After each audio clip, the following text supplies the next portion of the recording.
Welcome to From the Magazine, a podcast of Holiness Today, where you will hear from our authors and editors about everyday faith. On today's episode, you'll hear from Lyons Pardue, New Testament professor at Loma, Nazarene University, discuss her article in Holiness Today on the fruit of the Spirit. Hi, greetings in the name of the Lord.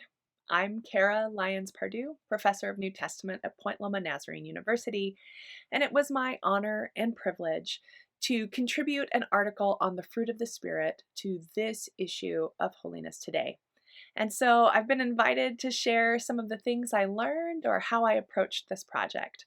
And to be honest, this was more convicting and more challenging than I expected it to be. Because you see, I went into it, I assume the way that many of you will, thinking the fruit of the Spirit, oh yeah, I know that verse, and I might as well read it to get us started. By contrast, Paul says in Galatians 5:22, by contrast, the fruit of the Spirit is love, joy, peace, patience, kindness, generosity, faithfulness, gentleness, and self-control. There is no law against such things. You see, I thought I knew what this passage was about. I'd memorized it as a kid, maybe learned a rhyme or a song about it. I have in mind a kind of vivid illustration of a fruit bowl in light of this.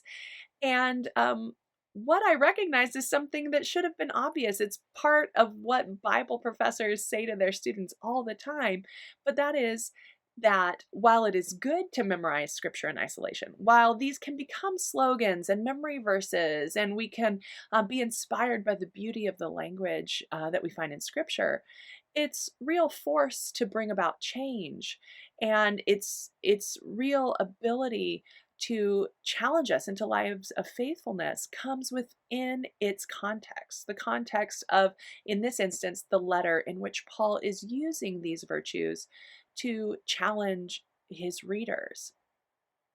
And so two parts of my task that were a challenge was, first of all, to see how is this passage functioning in its immediate context. And one thing that became clear, and let's see if I can scroll in my Bible software here, one thing that became clear that we see even in that first line of 522, by contrast, is that Paul is putting up the fruit of the Spirit as a set of virtues that exist in contrast to the works of the flesh. And so he enumerates the works of the flesh. And some of those are some of the big name sins that we would be sure to recognize. And others of them are a little bit more sneaky and tricky. They arise from a human way of making meaning and value in the world rather than staying in step with the Spirit.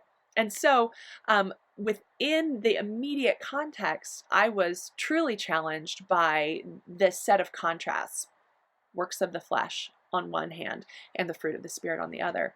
Within the larger context of Galatians, some of the ways that we might characterize these virtues that we encounter here, love, joy, peace, patience, kindness, generosity, gentleness, they stand in a bit of a contrast to the way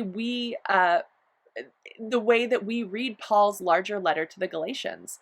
Paul understands their very relationship with God to be at stake as they are pursuing other means of justification other than faith in Jesus Christ. And so Galatians is by far Paul's most feisty letter. He is attacking in some ways what he understands to be an abandonment of the gospel he proclaimed in their midst. And so the Galatian Christians find themselves confronted in this letter. And so if you haven't read Galatians in a while, I encourage you to go back and then to wrestle with the ways in which Paul might imagine that his call, his clarion call back to the justification that comes from Christ alone, might uphold these fruit of the Spirit. And so the ways in which we have watered down these virtues into something like niceness isn't enough to account for the ways they need to function in the community to point us toward Jesus. And the final thing that was an exciting piece of my study was to really take the metaphor of fruit seriously. How Paul uses it here, he returns to this agricultural metaphor in subsequent verses as well, talking about sowing in the Spirit and reaping in the Spirit. So this kind of planting and harvesting metaphor continues. It's not just a throwaway on this list of virtues.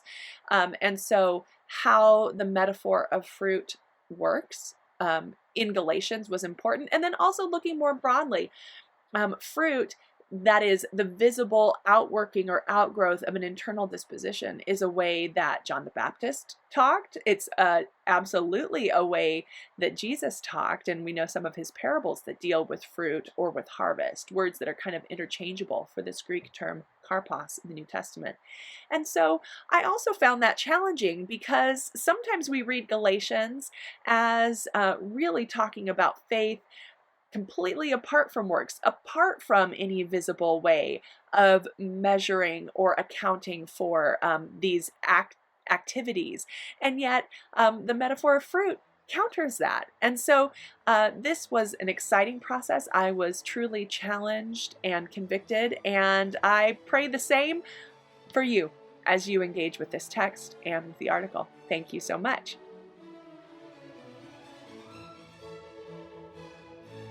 Thank you for listening to the Holiness Today podcast. If you enjoyed this production and wish to hear more, visit holinesstoday.org/podcast or find us on Spotify, Apple, and Google Podcasts.